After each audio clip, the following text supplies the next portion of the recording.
Welcome to Dollar Wealthy Motive, where we uncover financial wisdom inspired by the eternal truths of the Bible.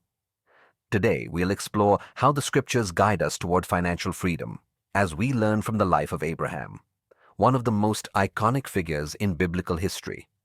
Abraham's story is a powerful example of how obedience, stewardship, patience, and faith lead to blessings that extend beyond our lifetime.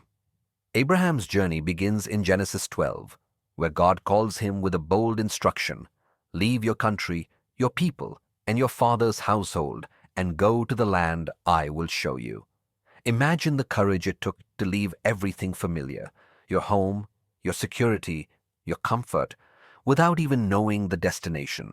But Abraham obeyed, and this is where we find our first principle. Obedience leads to blessings. God promised Abraham, "I will make you into a great nation, and I will bless you. I will make your name great, and you will be a blessing." This simple yet profound truth teaches us that aligning our actions with God's will opens the door to blessings in every area of life, including our finances. One of the most striking moments in Abraham's story comes when he and his nephew, Lot, part ways. Their wealth had grown so large that the land could no longer support both of their flocks and herds. To avoid conflict, Abraham allowed Lot to choose first where to settle. Lot chose the fertile plains, leaving Abraham with less favorable land. Yet Abraham didn't worry about losing out. He trusted in God's provision. And sure enough, God reaffirmed his promise, saying, "All the land that you see, I will give to you and your offspring forever." This reminds us that financial freedom isn't about chasing after the best opportunities or holding on tightly to what we have. It's about trusting that God's provision is enough. Abraham's life also shows us the importance of stewardship. Genesis 13:2 tells us, Abram had become very wealthy in livestock and in silver and gold. But Abraham didn't just accumulate wealth, he managed it wisely and used it to honor God. In Genesis 14, after a victorious battle, Abraham gave a tenth of everything to Melchizedek, the priest of God. This act of tithing was a way of acknowledging that everything he had came from God. Being a good steward means budgeting, saving, and living within our means. But it also means giving back to God with a cheerful heart. When we honor God with our finances, He blesses the rest. Another powerful lesson from Abraham's life is about patience. God promised Abraham descendants as numerous as the stars in the sky, yet he and Sarah waited decades for the birth of their son, Isaac. In today's world, where instant gratification is the norm, Abraham's story reminds us that God's timing is perfect.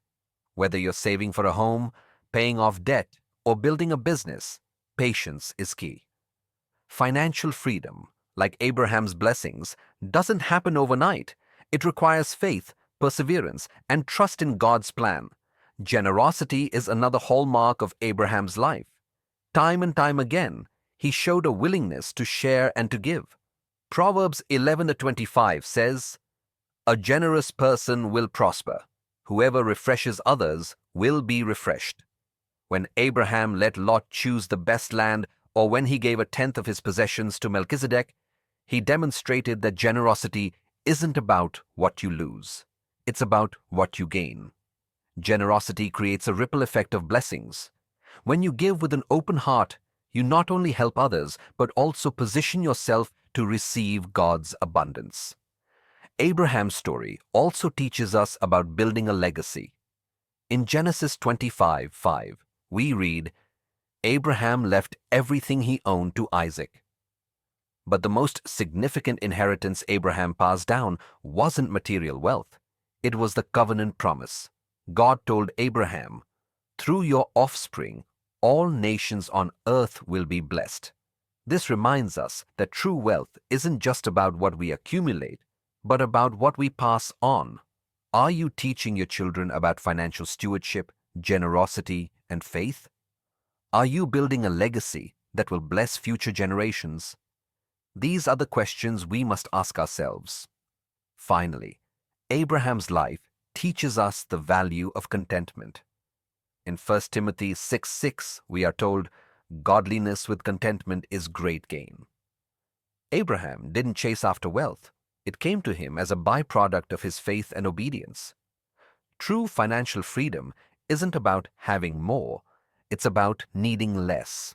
When we focus on gratitude and trust in God's provision, we find peace and satisfaction that money can never buy. Abraham's life is a rich source of financial wisdom. From trusting God's provision to practicing stewardship, from waiting patiently on His timing to living generously, and from building a legacy to finding contentment, his journey offers a roadmap for financial freedom. Today, I encourage you to reflect on these principles. Are you trusting God with your finances? Are you honoring Him with your resources? Are you sowing seeds of faith, diligence, and generosity that will yield blessings for generations to come? Remember, financial freedom isn't just about numbers or possessions. It's about aligning your life with God's eternal wisdom. Thank you for joining us today on Dollar Wealthy Motive. If this message resonated with you, don't forget to like, share, and subscribe for more biblical insights on wealth and success. Together, let's build lives of faith, purpose, and prosperity. And as always, remember, true wealth begins with wisdom.